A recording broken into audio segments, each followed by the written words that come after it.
ये बात है 70 के दशक की, जब मेरे ताऊजी ने लखनऊ में एक देहात में एक कोठी खरीदी थी। अब जब कोठी खरीदी तो उसके साथ और भी चीज़ें मिली, कुछ फर्नीचर, टेबल और बेड, कुछ सामान जो स्टोर रूम में पड़ा था। बाहर बागीचे में कई सारे पेड़ भी जमे हुए थे, पर इसमें सबसे अलग और अनोखी चीज़ थी एक लोहे का बेड, पलंग, जिसमें लगे थे ताले। मतलब वो बेड कुछ इस तरीके का था, उसमें आप सामान रख सकते थे और बिस्तर बनाकर सो भी सकते थे। उस बेड के ताले खोलना बड़ा ही मुश्किल काम था। वो बेड किसी ज़माने में अंग्रेज़ों द्वारा बनवाया गया था। किसी ब्रिटिश कंपनी का जिक्र था उस पे। आज़ादी से पहले की कोई डेट भी लिखी हुई थी उस पर, जिससे पता चल रहा था कि काफ़ी पुराना बेड है। आसपास के ताले चाबी वाले आए, उसे खोलने की कोशिश की, पर वो खुला नहीं। ना वो ताला टूटता था, इतना मजबूत ताला था वो। लोग उसे पलंग कम और तिजोरी ज़्यादा बोलते थे। उस पलंग का साइज इतना बड़ा था कि 5-6 लोग उसके अंदर आराम से समा जाएं। जब घर वाले उसे देख रहे थे, समझ रहे थे कि ऐसा क्या है इसमें जो ये खुलता नहीं, तो जैसे जैसे दिन बीते वहां कुछ अजीब चीजें होनी शुरू हो गई। होता ये था, हर शनिवार की सुबह घर वालों को कोठी का मेन दरवाजा खुला मिलता था, जबकि रात को सारे दरवाजे वो लोग बंद करके सोते थे। दरवाजा किसने खोला पता नहीं, और घर के बाहर से घर के अंदर तक आते हुए किसी के पैरों के निशान दिखते। वो निशान जाते उस पलंग तक, और वहां पहुंचते ही वो निशान गायब हो जाते। इस बात से घर वाले परेशान कि कौन है जो घर के अंदर घुस रहा है। घर के मेन दरवाजे पर कई सारे ताले लगा दिए गए, लेकिन कोई भी ताला लगा लो, वो हर शनिवार खुला मिलता था। इसके बाद दरवाजे से सटकर कुछ सामान रखा और देखा कि कहीं ताले खराब तो नहीं, पर इन सब से भी कुछ नहीं हुआ। तब एक दिन ताऊजी ने डिसाइड किया कि मैं रात भर जाग के देखूंगा आखिर आता कौन है। तो ताऊजी शुक्रवार की रात कोठी की छत पर एक कोने में जाके बैठ गए। पूरी रात वो खुद को नींद से जगाते हुए वहां आसपास नजरें जमाए हुए देखते रहे, लेकिन कुछ नहीं दिखा। और पता नहीं ताऊजी को कब कब में नींद आ गई, और देर रात उनकी नींद एक आवाज के साथ खुल गई। घर का मेन दरवाजा खुला, ताऊजी नींद से जागे। उन्होंने यहां वहां देखने की कोशिश की, लेकिन घर के बाहर कोई नहीं दिखा। तो वो भागते हुए नीचे घर के अंदर गए। वहां पहुंच के वो क्या देखते हैं कि पैरों के निशान वहां मौजूद हैं, और वो निशान बाहर से अंदर पलंग की तरफ जा रहे हैं। वहां पैरों के निशान के अलावा कुछ भी नहीं दिखा, और वो निशान पलंग के सामने से गायब। ताऊजी ने अगले दिन कुछ और लोगों को बुलाया। दोबारा से उसे खोलने की कोशिश की गई, पर बात नहीं बनी।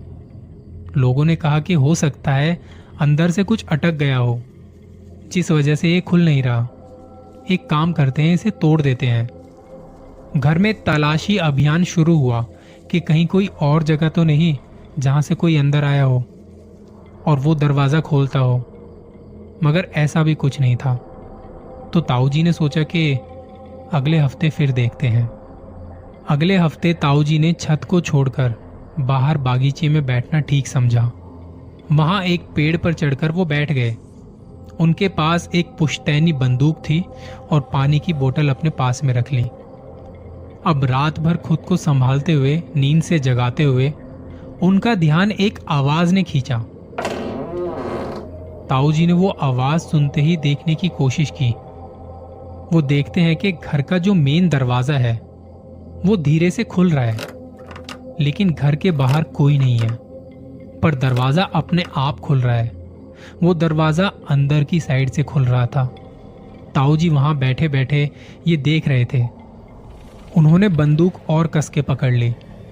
देखा कि एक औरत दरवाजा खोल रही है। बड़े बड़े खुले बालों वाली एक औरत। वो दरवाजा खोल के धीरे धीरे घर के बाहर चलने लगी। चलते चलते ताऊ जी जहां बैठे थे उस पेड़ के पास आने लगी। ये देखते ही ताऊ जी के हाथ में पसीने आने लगे।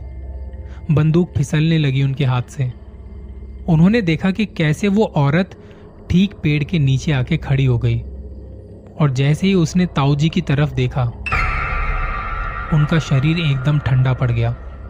ताऊ जी बिना हिले डुले उस औरत को देखते रहे, जिसका चेहरा समझ में नहीं आ रहा था कि आंखें, नाक, होठ उसके कहाँ हैं।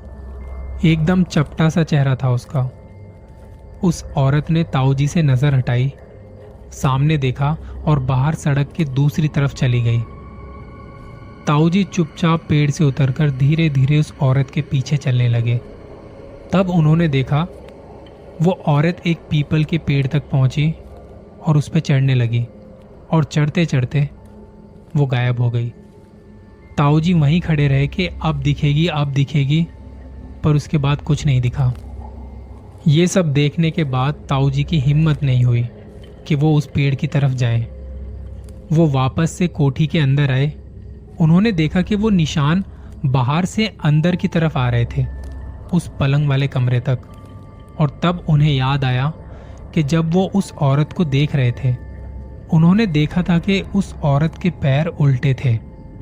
अगले दिन ताऊ जी ने लोगों को बुलवा के वो लोहे का पलंग घर से निकलवा दिया।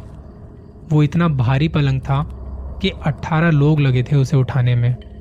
उन्होंने कहा कि ये घर में नहीं रखना है। कुछ लोहार और कबाड़ वाले भी आए कि हमें दे दो, इसके बदले में आपको अच्छा पैसा दे देंगे। तो ताऊ जी ने साफ मना कर दिया कि ये पलंग मैं किसी को नहीं दूंगा। ताऊ जी ने क्या किया, गांव में एक तालाब था जिसका इस्तेमाल कोई नहीं करता था। उन्होंने वो पलंग उस तालाब में फिकवा दिया। उसके बाद फिर कभी वो पैरों के निशान घर में नहीं दिखे, और ना ही कभी कोठी का दरवाजा खुला मिला। तो जब कभी यूं ही उस औरत के बारे में बात चल रही थी, तो ताऊ जी ने बताया कि घर के अंदर कोई नहीं आता था। वो औरत पलंग से निकलकर पीपल के पेड़ तक जाती थी, और औरत के पैर उल्टे थे। शायद इसलिए उस पलंग को ऐसे बंद किया गया था कि कोई उसे ना खोल पाए, और इसके अंदर क्या है किसी को पता ना चल पाए। बाद में कुछ लोगों ने बताया कि गांव के तालाब से निकलती हुई एक औरत उन्होंने भी देखी है।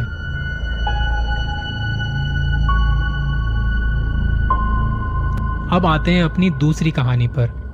यह कहानी मुंबई में रहने वाली श्रेया ने मुझसे शेयर की है, और बात है अभी 2 साल पहले की। श्रेया और रोहन की शादी लॉकडाउन में हुई थी, इसलिए वो दोनों शादी के बाद कहीं घूमने भी नहीं जा पाए। लॉकडाउन की रिस्ट्रिक्शन थोड़ी कम होने पर उन दोनों ने एक नया घर ढूंढना शुरू कर दिया, जिसमें दोनों रहने वाले थे। श्रेया इससे पहले अपने पापा के साथ रहती थी, अपने पेरेंट्स के साथ रहती थी, और रोहन कुछ रूममेट्स के साथ एक फ्लैट में रहा करता था। इसलिए दोनों ने शादी से थोड़ा पहले जल्दी जल्दी एक घर ढूंढना शुरू कर दिया। श्रेया के पेरेंट्स के थ्रू 2 बेडरूम का फ्लैट उन्हें श्रेया के पेरेंट्स के घर से थोड़ी दूरी पर मिल भी गया। शादी के बाद दोनों उस घर में शिफ्ट हो गए और घर से ही काम करने लगे। लेकिन उस घर में कुछ तो अजीब था, और इसकी शुरुआत भी जल्दी ही हो गई थी। जब रोहन ने सबसे पहले कुछ चीजें नोटिस की। एक रात करीब 2 बजे रोहन बाथरूम जाने के लिए उठा। उसके बाद वो किचन में गया, पानी पीने लगा। जब उसने देखा कि अंधेरे में श्रेया चलकर खाली बेडरूम के अंदर गई है। वो लोग इस दूसरे बेडरूम को होम ऑफिस की तरह इस्तेमाल किया करते थे।